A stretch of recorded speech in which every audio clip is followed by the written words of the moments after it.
Your son has a warrant out for his arrest. Those words hit me like a freight train, leaving me completely stunned. What? Arrested? My son? Why?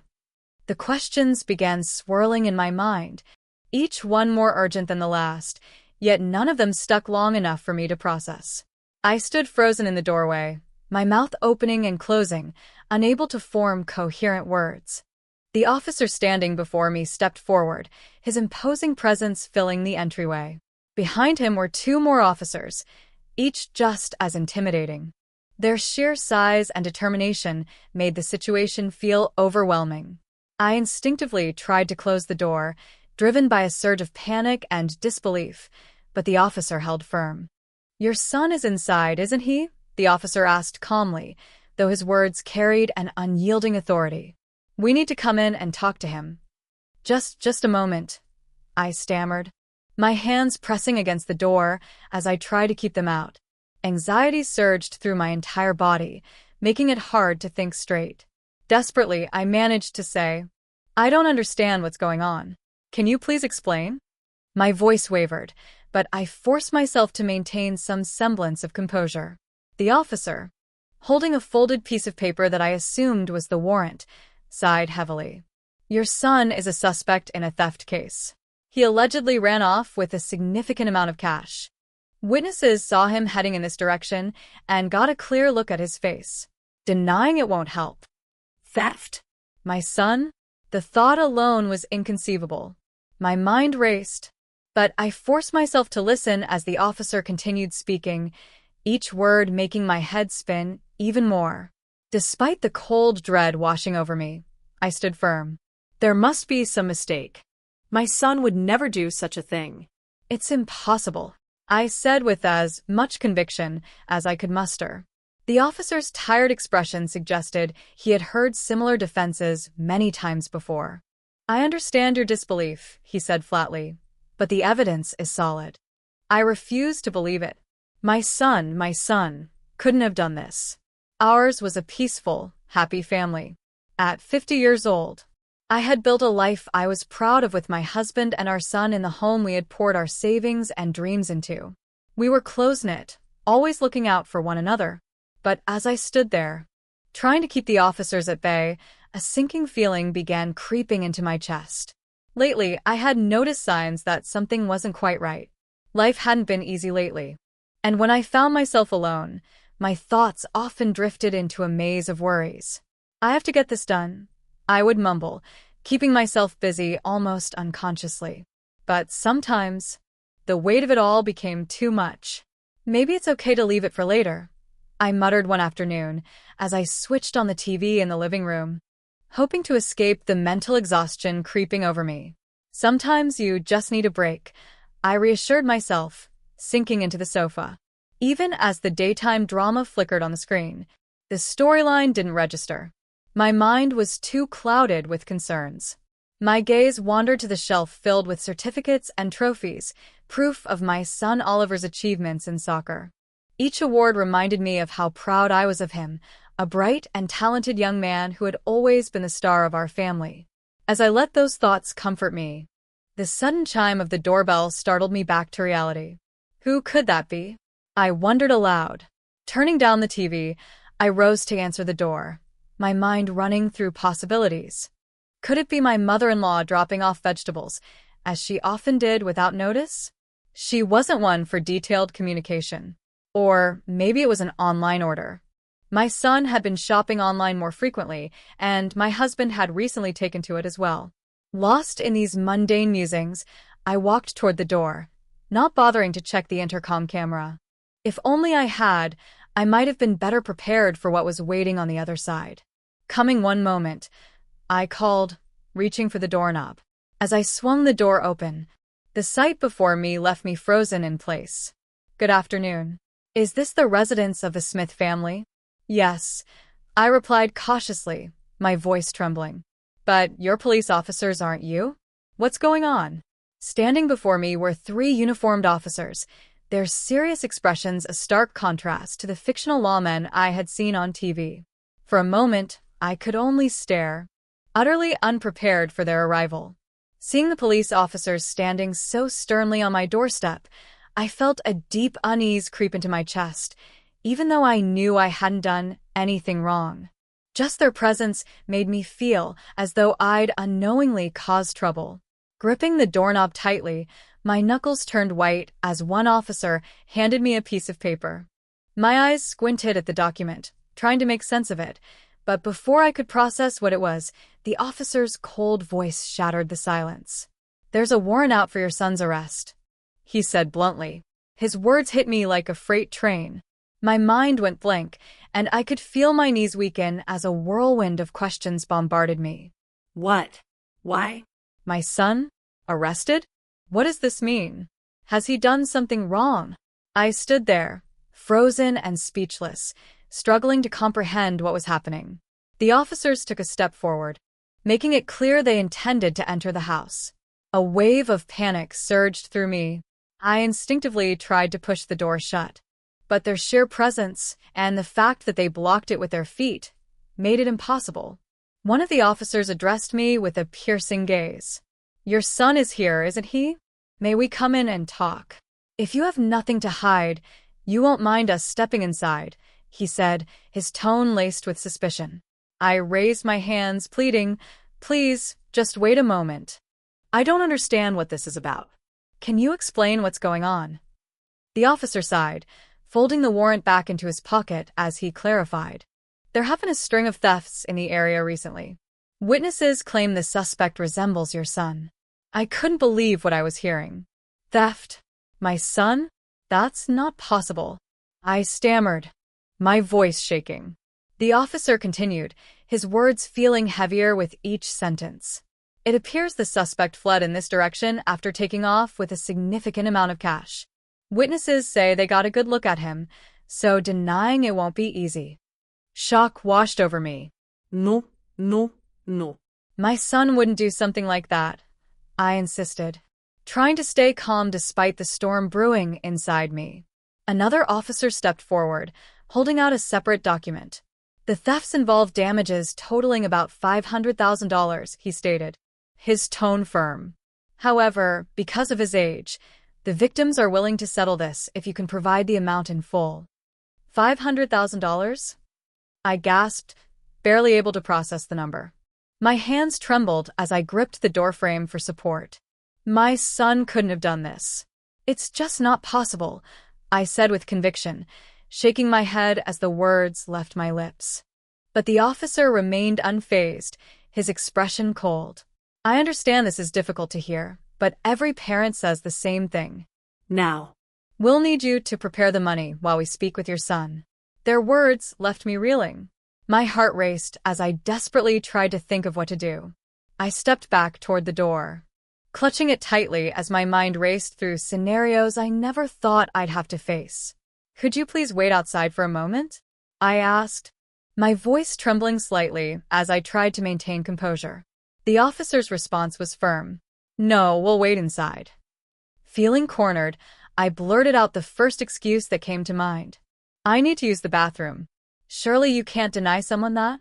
You can't just barge into a house without permission while the homeowner is indisposed, right? Just 5 minutes. I'll be quick. And then we can talk properly." The officer hesitated, giving me the slightest opening. "Please," I added, my tone pleading. "I just need a moment to gather myself." The brief pause was all I needed. As soon as he hesitated, I quickly shut the door, ignoring the loud thud of a fist or foot hitting it as I turned the lock. Relief mixed with panic surged through me as I heard the officer's voice boom from the other side. "Ma'am, open the door." The pounding on the door continued, and I winced, worried about the neighbors overhearing. I called out hurriedly, "I'll be right back," before retreating to the bathroom. Inside, I closed the door and leaned against it, trying to steady my breathing. I didn't really need the bathroom, but I needed the time to think, to process, and to calm my racing thoughts. Calm down," I whispered to myself, gripping the sink as I stared into the mirror. My reflection looked as rattled as I felt. "This has to be a misunderstanding," I told myself over and over again. "There's no way Oliver could have done something like this. It's impossible." Sitting on the edge of the bathtub, I tried to collect my thoughts. My hands shook as I grabbed a tissue, dabbing my damp forehead. Slowly, my resolve began to form. Face them confidently. You have nothing to hide. Stand firm. After taking several deep breaths, I steel myself to return to the front door. Unlocking it felt like lifting a weight, but I pushed it open with newfound determination. The officer's voice greeted me immediately. "Excuse me, ma'am," he said, clearly frustrated. "We've given you enough time. Your son hasn't tried to escape during this time, has he? Please allow us to search the house." I squared my shoulders, meeting his gaze directly. "No, my son hasn't tried to escape, because he hasn't done anything wrong," I said firmly. "Ma'am," the officer replied with a sigh, "we can't simply take your word for it. We have witness testimonies and camera footage tying him to the scene. If you continue to cover for your son, you could also face consequences." His mention of camera footage set off alarm bells in my mind. "Camera footage?" I asked, narrowing my eyes. "That's the first I'm hearing about this. Why didn't you mention it before?" The officer hesitated for a moment, and I noticed it. My suspicion grew. Something didn't feel right about the way this was being handled. The silence in the room was deafening as Oliver sat up in his bed, his calm demeanor a stark contrast to the chaos unfolding moments before. His face was pale, and his right leg was wrapped in a cast, elevated slightly by a pillow. The officers froze, their expressions shifting from confidence to confusion. Oliver tilted his head, his smile never faltering. "Gentlemen, care to explain how someone in a cast and confined to bed rest could possibly be running around stealing anything?" I stepped forward, my hands shaking but my voice steady. "You heard him. My son has been recovering from a fractured leg for weeks. He hasn't left this house except for doctor's appointments. Now, do you care to tell me what this is really about?" The younger officer, clearly rattled, avoided my gaze. The older one, however, quickly recovered, his tone defensive. "Well, this doesn't change the fact that we have witnesses identifying him. Injuries can be faked." Oliver let out a dry laugh. "Faked, you say? Feel free to verify with my doctor. Or better yet, would you like to take a closer look at the cast? I assure you, it's very real." One of the officers shifted uncomfortably, glancing at the others. I seized the moment. "You've barged into my home, torn through my belongings, and accused my son without a shred of real evidence. Your warrant? It's flimsy at best. Now, I'm demanding that you leave immediately." The largest officer's face reddened as he muttered, "We're just doing our job, ma'am." "Doing your job?" I snapped, my anger boiling over. "Your job is to uphold the law, not violate the privacy of innocent people. This ends now." Oliver, still seated, added calmly, "She's right. If you're so sure I'm guilty, then take your so-called evidence to court. But until then, I'd appreciate it if you stopped tearing apart our home." The officers exchanged uneasy glances before the oldest one finally conceded. "We'll be back if we need more answers." I followed them to the door, my heart pounding. As they left, I called out, "And next time bring a real warrant, not an excuse to intimidate innocent families." When the door closed, I leaned against it, taking deep, shaky breaths. Oliver looked at me with a mix of exhaustion and gratitude. "Thanks, Mom." I walked over to his bed and gently ruffled his hair. "Don't thank me yet. Something isn't right here, and I'm going to figure out what's going on." The house was a mess, but at least now, it felt like we were back in control. Oliver's voice carried warmth and understanding, even as he struggled to move into a sitting position. "Steve, talent's just one part of it. Life throws things at us, and we adapt. You becoming a police officer? That's something to be proud of, man." Steve looked up, his face a mix of gratitude and guilt. "I didn't want to come here, Oliver. I didn't know it was you until we walked in. If I had known—" "It's okay," Oliver interrupted, his voice steady. "You were just doing your job. Don't beat yourself up over it." Steve's gaze darted between Oliver and me. "When I heard it was you, I couldn't believe it. I should have put it together. I mean, after all you've been through, I stepped closer, placing a hand on Steve's arm. None of this was your fault. But Steve, why accuse Oliver without solid evidence? That's not like you. Steve sighed deeply, running a hand through his hair. It wasn't supposed to go this far. Witnesses gave vague descriptions, and the department's been under a lot of pressure to crack down on thefts in the area. But now, Seeing Oliver, he shook his head. It's clear there's been a mistake. Oliver gave a small laugh, lightening the mood. a big mistake. But hey, it brought you here. It's been years, Steve. I'm just glad to see you again. The tension in the room began to ease. Steve's shoulders relaxed, though his eyes still held a trace of regret. I wish it had been under better circumstances. It's fine, Oliver said. But you owe me one thing, a game. We might not play soccer like we used to, but we can figure something out. Steve cracked a smile. His first genuine one since entering the house. You've got a deal. And Oliver, I'll make sure the department clears this up. Before leaving, Steve looked back at me. Thank you for your patience, Mrs. Smith. And I'm sorry for all of this. As the officers exited the house, I felt a mix of emotions, relief, lingering anger, and a sense of gratitude for the unexpected reunion between Oliver and his childhood friend. Oliver turned to me, his eyes sparkling despite the ordeal. See, Mom? Things have a way of working out. I nodded, brushing away a tear. Yes, they do. But let's hope they don't work out like this again. The house felt quiet after the officers left. But the warmth of seeing Steve and Oliver reconnect lingered. It was a bittersweet reminder of the bonds we carry, even when life takes unexpected turns. Enough, I yelled, my voice shaking but loud enough to make everyone stop in their tracks. The officer's fist froze midair as he turned to look at me, his expression one of shock and anger. You've done enough damage, I said, stepping forward despite the fear gripping me. I've already called the real police. They'll be here any minute. For a brief moment, the room was silent, the fake officers exchanging nervous glances. Steve, still on the floor, looked up at me with a mix of surprise and relief. She's bluffing, one of the men muttered, but his voice lacked conviction. Try me, I shot back, holding up my phone to show the call screen still active.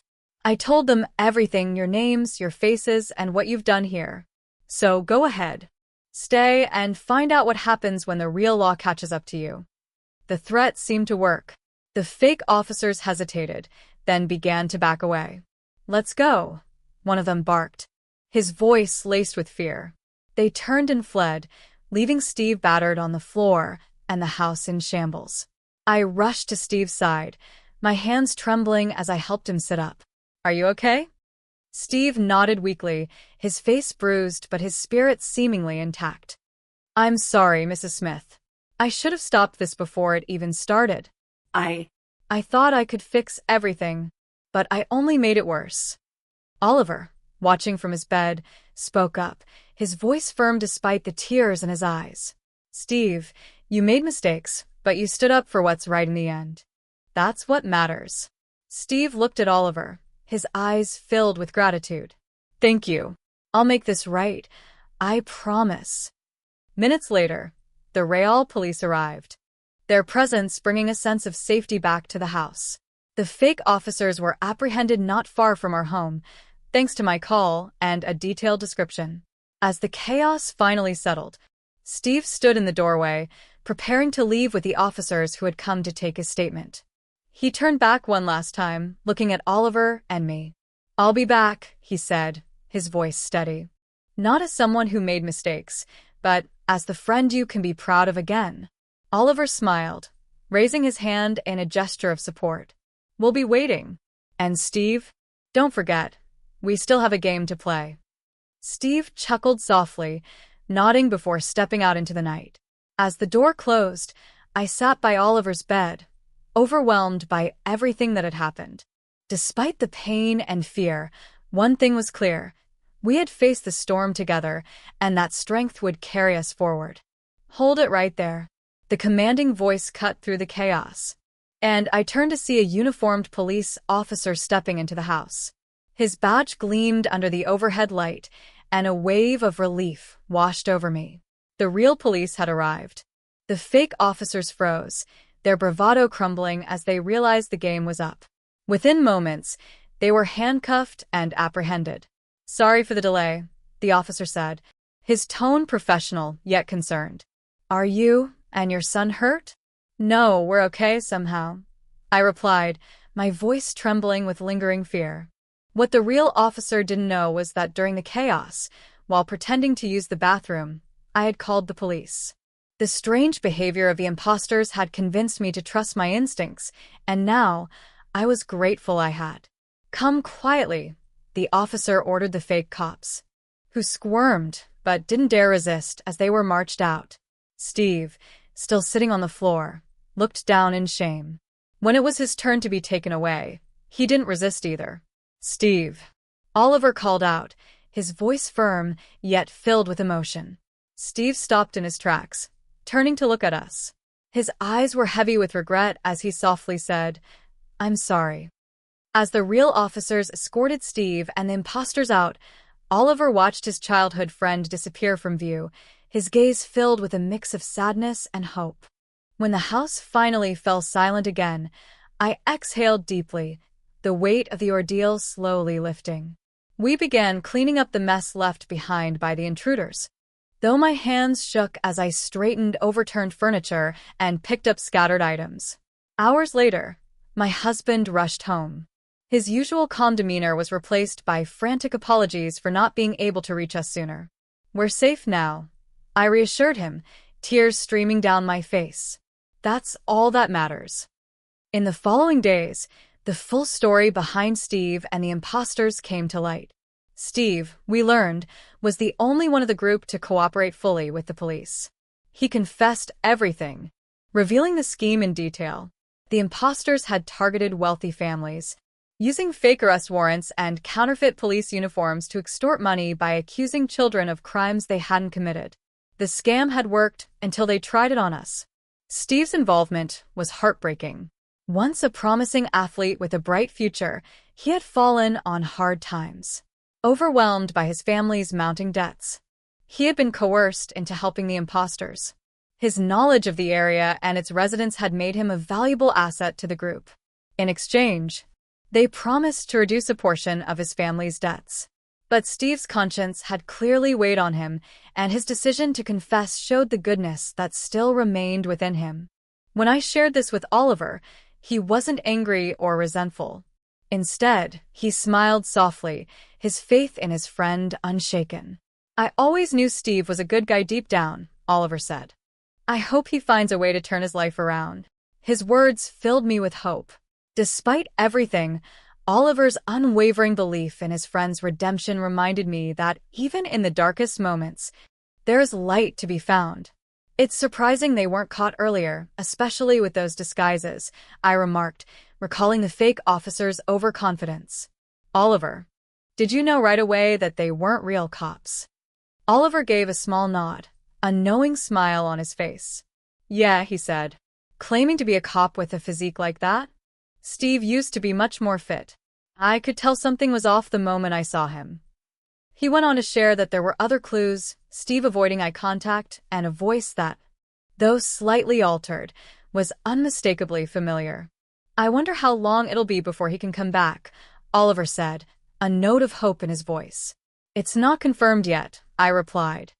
"But don't worry, Oliver. He'll bounce back. Deep down, he's still the same Steve you knew."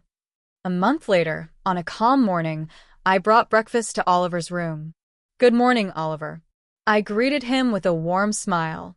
"Morning, Mom," he replied, his eyes lighting up as he noticed the envelope in my hand. "Did it arrive today?" I handed it to him, teasing gently. "You're more focused on Steve than breakfast, huh?" Oliver grinned, already carefully opening the letter. "You could say that." "What does Steve say?" I asked, curious. Oliver's smile widened as he read. "He wants to play soccer together. He's been staying active over there," he shared, his voice filled with excitement. Watching his happiness, I felt my own spirits lift. Beside Oliver's bed sat his new power chair, specially designed for adaptive soccer, a testament to his determination. After everything that had happened, Oliver had thrown himself into training for power chair soccer, setting his sights on one day playing alongside Steve again.